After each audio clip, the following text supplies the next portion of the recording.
Hello, I am Nick Martinson, and this is my younger sister, Ronve Martinson. Together, we are the fourth generation of Martinson Funeral Home Directors.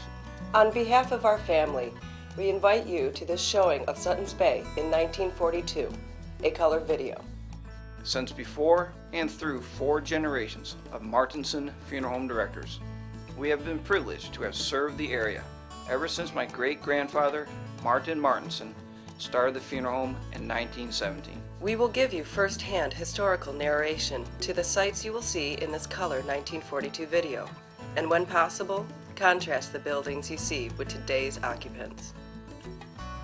Suttons Bay has seen many changes ever since the pioneers Harry and Martha Sutton first set roots here back in 1854.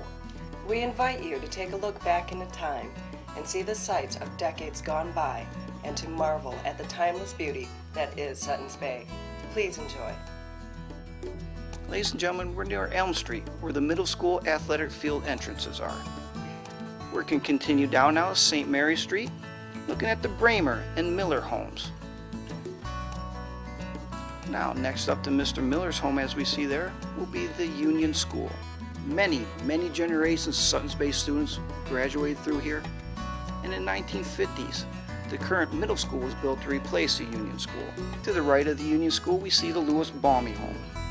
We're going to continue after Mr. Balmy's home here to M204 and St. Joseph Avenue. Then after the intersection of M204 and St. Joseph Avenue, we're going to continue down St. Joseph Avenue towards the heart of Suttons Bay. Many of these houses that you see here in the 1942 video look just the same in 2008.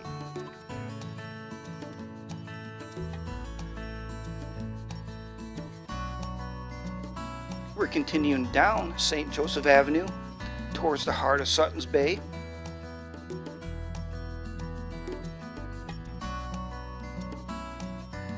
Now this next house is the Capron house of today, and next to it is the corner cottage. Next to the corner cottage is this White House, which is Larry Grave Architectural Building. As we continue down Suttons Bay, we're going to take a look up north of M22 as it heads towards Northport. These current buildings that you see are the pharmacy, Radio Shack, real estate building, and the ice cream factory. And this is what they looked like back then.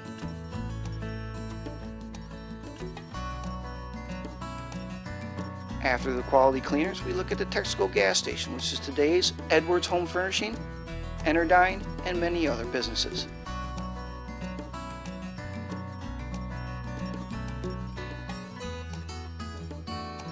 We're looking at the Village Inn. Back in the days, it was called Pepin's Cafe. My great-grandfather, Martin Martinson, raised in Flag in what is today's funeral home parking lot adjacent to the Bonnet building. That is the Hoyt Drugstore, which is today's Roman Wheel Pizzeria, the Millside building, and the gas station. Coming into view is the old lumber company storage building and the Manistee and Northeastern Railroad, nicknamed Old Maud by the kids of yesteryear. We're going to look north down on St. Joseph Avenue and what it looked like back in 1942. Here we're looking up St. Mary's Avenue, about the vantage point of Madison Avenue and St. Mary's. Longtime Leonoff family, the Baileys, in their home, and we're in the tennis courts and basketball courts of the park, looking at the steeple of First Lutheran Church. The Reverend E.G. Unseth, pastor in 1942, shot this video. Other homes on St. Mary's Avenue near the Bailey home. And this next house is the house of Dr. E.G. Ellis Bolin. The Bolin family still resides there today.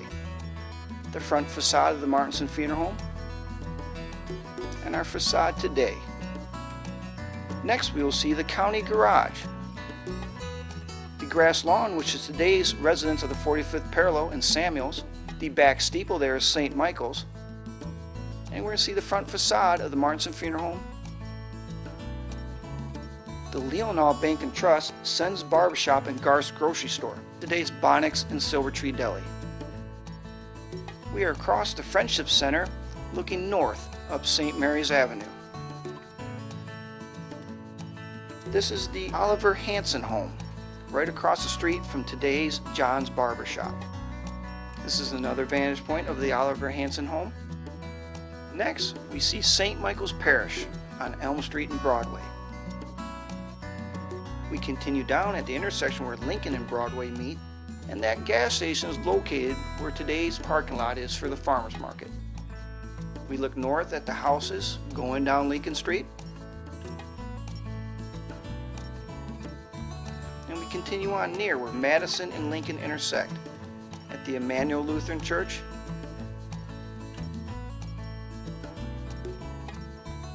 and the steeple back in 1942.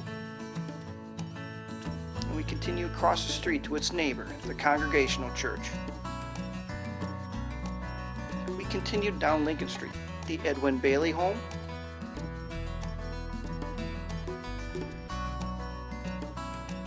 and next door to Edwin, his brother and sister, Peter and Mary Bailey. They ran Bailey Brothers Concrete Service. You might know Peter and Mary and Edwin Bailey because they donated today's Bailey Hill. Next, we're going to move in front of the First Lutheran Church, looking across St. Mary's where it bisects Adams Street. You might recognize that house there as being one block up from today's ice cream factory. Again, looking across St. Mary's Street and Adams. And then we continue on to the Cherry Growers Packing Company, located in the grass field of the New North Marina. Now we continue down St. Joseph Avenue, heading into the heart of Suttons Bay. Next, you will see the Soggy Grocery Store. Today it is Baywear. Next door to the Soggy Grocery Store was the Smyseth Grocery Store, the Co-op Building, and the shoe store. And of course, a longtime landmark, Bailey's Department Store. This is a panoramic view of Suttons Bay, looking east from atop of School Hill. The white building behind the Union School was the school annex. It housed 5th and 6th grades plus shop class. We pan over further east, and you'll see up top the coal docks. The white building you see was the old way station.